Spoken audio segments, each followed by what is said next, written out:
ശ്രീകൃഷ്ണ ജ്യോതിഷാലയത്തേക്ക് എവർക്കും സ്വാഗതം. ഇപ്പോൾ ഇവിടെ പറയുന്നത് ചൊവ്വയുടെ രാശി മാറ്റമാണ് പറയുന്നത്. ചൊവ്വ രാശി മാറുന്നത് എന്താന്ന് പറഞ്ഞാൽ ചൊവ്വ ഏകദേശം ഒരു മാസം അല്ലെങ്കിൽ 35 ദിവസം 40 ദിവസമാണ് നിൽക്കുന്നത്. ഇപ്രാവശ്യം വന്നിട്ട് ഏകദേശം 2 മാസത്തിൻ്റെ മേലെ നിൽക്കുന്നുണ്ട്. അതായത് ഓഗസ്റ്റ് 26-ാം തീയതി മിഥുനൻ രാശിയിലേക്ക് പ്രവേശിക്കുന്നുണ്ട് ചൊവ്വ. അതുപോലെ തന്നെ ഒക്ടോബർ 20 വരെ ആ രാശിയിൽ തന്നെ സഞ്ചരിച്ചുകൊണ്ടിരിക്കുന്നുണ്ട്. അപ്പോൾ ആ രാശിയിൽ സഞ്ചരിച്ചുകൊണ്ടിരിക്കുന്ന സമയത്ത് ആർക്കെല്ലാം ഗുണാനുഭവങ്ങൾ ഉണ്ടാവും എന്നാണ് ചിന്തിക്കുന്നത്. പ്രത്യേകമായിട്ട് പറയുകയാണെങ്കിൽ മേടൻ രാശിക്കാർക്ക് വളരെ ഗുണകരമായിട്ടുള്ള ഒരു അനുഭവമാണ് ചൊവ്വയുടെ അഭാവം കൊണ്ട് കിട്ടുന്നത്. അതായത് ഭൂമി ലാഭം, ഭൂമി സംബന്ധമായിട്ടുള്ള കാര്യങ്ങൾ, റെയിൽവേ സംബന്ധമായിട്ടുള്ള കാര്യങ്ങൾ, സഹോദര ബന്ധങ്ങളുടെ ഐക്യം നിലനിർത്താനുള്ള സാധ്യതകൾ, ധനാഗമങ്ങൾ, ധനലാഭങ്ങൾ, ധനവരവുകൾ, അപ്രതീക്ഷിതപരമായിട്ടുള്ള ധനലാഭങ്ങൾ, സഹായഹസ്തങ്ങൾ, ആരോഗ്യപുഷ്ടി, ധൈര്യം, ആത്മധൈര്യം വർദ്ധിക്കുക, അതുപോലെ തന്നെ നിയമസംബന്ധമായിട്ടുള്ള കാര്യങ്ങളിലെല്ലാം നേരിട്ട് അത് നേടിയെടുക്കുവാനുള്ള സാധ്യത, കോടതി വ്യവഹാര കേസുകളിലെല്ലാം വൻ വിജയങ്ങൾ കരസ്ഥമാക്കുക, അതുപോലെ തന്നെ കോടതി അലസിയ കേസുകളിലെല്ലാം കാര്യസാധ്യതയോട് ജയിച്ചു വരുവാനുള്ള സാധ്യത, വിജയസാധ്യത വരുവാനുള്ള സാധ്യത, പുതിയ ഫ്രണ്ട്ഷിപ്പുകൾ മൂലം പല ഗുണങ്ങളും ഉണ്ടാകാനുള്ള സാധ്യത, പഴയ ഫ്രണ്ട്ഷിപ്പുകളെ കണ്ടുമുട്ടി പുതുക്കുവാനുള്ള സാധ്യതകളുണ്ട്. അതുപോലെ തന്നെ സഹോദര ബന്ധങ്ങളിലെ കൂട്ടായ്മയോട് പ്രവർത്തിക്കുന്ന മൂലം പല നേട്ടങ്ങളും വരുവാനുള്ള സാധ്യത കാണുന്നുണ്ട്. അതുപോലെ തന്നെ തൊഴിൽ സംബന്ധമായിട്ടുള്ള മേഖലകളിൽ നല്ല വ്യത്യാസങ്ങൾ കാണുന്നുണ്ട്. അതുപോലെ പോലീസ്, മിലിറ്ററി, നാവികസേന, കരസേന എന്നീ മേഖലകളിൽ ജോലി നോക്കുന്നവർക്ക് തരപ്പെട്ടു വരുവാനുള്ള സാധ്യത കൂടുതലായി കാണുന്നുണ്ട്. വിദേശ സംബന്ധമായിട്ടുള്ള ജോലികൾക്കോ അല്ലെങ്കിൽ വിദ്യാഭ്യാസപരമായിട്ടുള്ള സാധ്യതകൾക്കോ നേട്ടങ്ങൾ കൈവരിക്കുവാനുള്ള സാധ്യത ഈ മേടൻ രാശിക്കാർക്ക് അനുകൂല ഭാവത്തിൽ, 3-ാം ഭാവത്തിൽ അനുകൂല ഭാവത്തിൽ ചൊവ്വ സഞ്ചരിച്ചുകൊണ്ടിരിക്കുന്നതുകൊണ്ട് ഗുണാനുഭവങ്ങളുണ്ട്. അലോപ്പതി മേഖലകളിൽ, ഗവൺമെൻറ് സംബന്ധമായിട്ടുള്ള മേഖലകളിൽ പ്രവർത്തിക്കുന്നവർക്ക് വളരെ അനുകൂലപരമായിട്ടുള്ള മാറ്റങ്ങൾ വന്നു ചേരുവാനുള്ള സാധ്യത കൂടുതലായിട്ട് തന്നെ കാണുന്നുണ്ട്. അത് കാരണം നേട്ടങ്ങൾ വന്നു ചേരുവാനും എന്തിനും ആത്മധൈര്യത്തോടുകൂടി ഇറങ്ങിത്തിരിക്കുവാനുള്ള സാധ്യതകളെല്ലാം കാണുന്നുണ്ട്. അതുപോലെ അധികാരികൾ, പോലീസ് അധികാരികൾ, നാവികസേന, വ്യോമസേന ജവാന്മാർ അങ്ങനെ പെട്ടിരിക്കുന്നവർക്കെല്ലാം അർഹതപ്പെട്ട ഇതെല്ലാം കിട്ടുവാനുള്ള സാധ്യതയും അതുപോലെ തന്നെ നേട്ടങ്ങൾ കൈവരിക്കുവാനുള്ള സാധ്യതയും മേലുദ്യോഗസ്ഥരുടെ ഉപദേശങ്ങൾ മൂലം പ്രമോഷൻ കിട്ടുവാനുള്ള സാധ്യതയും എല്ലാം ഇവർ കാണുന്നുണ്ട്. അത് വിട്ടു കഴിഞ്ഞു പറഞ്ഞാൽ പിന്നെ അനുകൂല ഭാവത്തിൽ നിൽക്കുന്ന ചിങ്ങൻ രാശിക്കാർക്കാണ്. ചിങ്ങൻ രാശിക്കാർക്കും വളരെ ലാഭസ്ഥാനത്ത് നിൽക്കുന്ന ചൊവ്വയാണ്. വൻകിട ലാഭങ്ങൾ പ്രതീക്ഷിക്കുകയാണ്. ചെയ്യുന്ന തൊഴിലിനനുസരിച്ച് ലാഭങ്ങളുണ്ടാവും.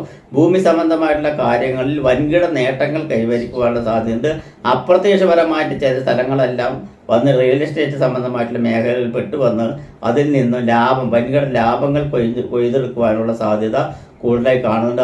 അത് മുഖേന വന്നിട്ട് ബന്ധപ്പെട്ട് കഴിഞ്ഞാൽ കാര്യസാധ്യത ഉണ്ടാകും എന്ന് തീർച്ചയായിട്ടും പറയാം. ഭാഗ്യകടാക്ഷം കൊണ്ട് തന്നെ ധനം കിട്ടുവാനുള്ള സാധ്യതയുണ്ട്. ആരോഗ്യ പുഷ്ടി ഉണ്ടാവും. സേനാധിപത്യം വഹിക്കുന്ന തൊഴിലാളികൾക്കും ജവാന്മാർക്കും ഉദ്യോഗസ്ഥന്മാർക്കും മേലധികാരികൾക്കും വൻകിട നേട്ടങ്ങളും പ്രമോഷനുകളും അഭിനന്ദനങ്ങളും മേലധികാരികളുടെ അനുബന്ധങ്ങളും മന്ത്രിമാരുടെ അനുബന്ധങ്ങളും എല്ലാം ഉണ്ടാകും എന്നാണ് പറയുന്നത്. സർവാഭീഷ്ടകാമ ജ്യേഷ്ഠബാധ നിജാത്മത, സർവ ഐശ്വര്യങ്ങളും തരുന്ന ഭാഗത്താണ് നിൽക്കുന്നത്. സുബ്രഹ്മണ്യ ഭദ്രകാളിയുടെ കടാക്ഷം ഉണ്ടാകും. അതുപോലെ തന്നെ ധനലക്ഷ്മി ദേവിയുടെ കടാക്ഷം കണ്ട മഹാലക്ഷ്മി ദേവിയുടെ കടാക്ഷങ്ങളെല്ലാം ഇവർക്കുണ്ടാവും. അത് കഴിഞ്ഞ് ധനസമൃദ്ധി ഉണ്ടാവും എന്നെ പറയാം. ഉദ്ദിഷ്ട കാര്യങ്ങളെല്ലാം നടക്കും. റിലേ സംബന്ധമായിട്ട് മേഖലയിൽ പ്രവർത്തിക്കുന്നവർക്കെല്ലാം വൻകിട ലാഭങ്ങളുണ്ടാവും. കുറേ കാലമായി ഭൂമി കച്ചവടം വിറ്റുപോകാൻ നിൽക്കുന്നവർക്കെല്ലാം കച്ചവടങ്ങൾ സാധിച്ചു വരുവാനുള്ള സാധ്യതയുണ്ട്. പുതിയ ഭവനങ്ങൾ വളരെ ലക്കിയിൽ അതായത് വളരെ വില കുറഞ്ഞ് വാങ്ങിക്കുവാനും ഇഷ്ടപ്പെട്ട ഭൂമി കരസ്ഥമാക്കുവാനുള്ള സാധ്യതയും എല്ലാം ഈ ചിങ്ങൻ രാശിക്കാർ കാണുന്നുണ്ട്. സിനിമാ മേഖലയിൽ പ്രവർത്തിക്കുന്നവർക്കും രാഷ്ട്രീയത്തിൽ പ്രവർത്തിക്കുന്നവർക്കും വൻകിട നേട്ടങ്ങൾ വന്നു ചേരുവാനുള്ള സാധ്യത ഈ ചൊവ്വയുടെ 11-ാം ഭാവത്തിലുള്ള സ്ഥിതിയിൽ വളരെ വ്യക്തമായിട്ട് തന്നെ കാണുന്നുണ്ട് എന്നാണ് പറയുന്നത്.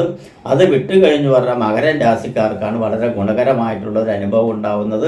മകരൻ രാശിക്കാർക്ക് വൻകിട നേട്ടങ്ങളും തടസ്സങ്ങളെല്ലാം നീങ്ങി, ഭൂമി സംബന്ധമായിട്ടുള്ള തടസ്സങ്ങളെല്ലാം നീങ്ങി, ഭൂമി വിൽക്കുവാനുള്ള സാധ്യത, ഭൂമി വാങ്ങിക്കാനുള്ള സാധ്യത, ഭൂമിയിൽ ഭവനം നിർമ്മിക്കാനുള്ള സാധ്യത, ഭവന നിർമ്മാണത്തിനൊക്കെ മേൽക്കൈ കൊണ്ടുകൊണ്ടിരിക്കാനുള്ള സാധ്യത, ഭൂമി സംബന്ധമായിട്ട് വല്ല പ്രശ്നങ്ങളുണ്ടെങ്കിൽ എല്ലാം അത് പരിഹരിക്കാനുള്ള സാധ്യത, അതുപോലെ ഭൂമി സംബന്ധമായിട്ട് ഒന്നിലധികം ഭൂമികൾ വാങ്ങിക്കുവാനുള്ള സാധ്യത, ഷെയറുകൾ കിട്ടുവാനുള്ള സാധ്യത, അതുപോലെ തന്നെ ഭൂമി സംബന്ധമായിട്ട് എന്തെങ്കിലും പ്രശ്നങ്ങളുണ്ടെങ്കിൽ അത് നല്ല കേസ് വഴക്കുകളെല്ലാം കൂടെ അല്ലെങ്കിൽ വല്ല അതിർത്തി തർക്കങ്ങളോ മറ്റുള്ളതുണ്ടെങ്കിൽ അതിനെല്ലാം കോംപ്രമൈസ് ചെയ്ത് അത് ലാളിത്യം വരുവാനുള്ള സാധ്യതയുണ്ട്. അയൽവക്കളുമായിട്ടും നല്ല സഹകരണം വരുവാനുള്ള സാധ്യത, ബന്ധു സമൂഹങ്ങളുമായിട്ടും നല്ല സൗഹൃദം വരുവാനുള്ള സാധ്യത കൂടുതലായി കാണുന്നുണ്ട്. ധനലാഭ വർധന ഉണ്ടാവാനുള്ള സാധ്യത, ലാഭസ്ഥാനാധിപനായിട്ടുള്ള രാശിയുടെ 11ാം ഭാവാധിപനാണ് 6ാം ഭാവം നിൽക്കുന്നത്. അത് കാരണം കുറേ കടങ്ങളെല്ലാം ഒതുക്കി തീർക്കുവാനുള്ള സാധ്യത മകര രാശിക്കാർക്കും കൂടുതലായിട്ട് കാണുന്നുണ്ട്. അപ്പോൾ ഈ രാശിക്കാർക്കെല്ലാം വളരെ ഗുണകരമായിട്ടുള്ള അനുഭവമാണ് ചൊവ്വയുടെ രാശി മാറ്റത്തിലൂടെ സംഭവിക്കുന്നത്. ഏകദേശം 30, 60, 70 ദിവസത്തോളം ഈ രാശിയിൽ തന്നെ, മിഥുനൻ രാശിയിൽ തന്നെ സഞ്ചരിച്ചുകൊണ്ടിരിക്കുന്നുണ്ട് ചൊവ്വ. അത് കാരണം തന്നെ ചൊവ്വയുടെ അനുഗ്രഹം എല്ലാവർക്കും, ഈ പറഞ്ഞ രാശിക്കാർക്ക് എല്ലാവർക്കും ഉണ്ടാവും.